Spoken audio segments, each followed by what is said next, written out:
Hello, in this video we will see how to use slice function. So let's take an example. Here I have a data of order ID. This is the number that I received, but the actual ID is only the last 4 digits. So I will have to slice it.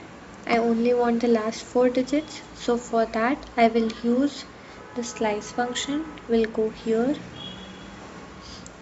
click on slice. Now here we have an example of how to use this. So the first part will be input, second part will be from where we have to start slicing, and third part is where we have to end. So here in the first part we will take order ID. Now in the second part this will start from 1, as I want this part. Let's count 1, 2, 3, 4, 5 and 6. So for start I will use 6, and I'll not take any end here because I want this to go till the end of the number. I will simply remove one semicolon. And now let's run and save this.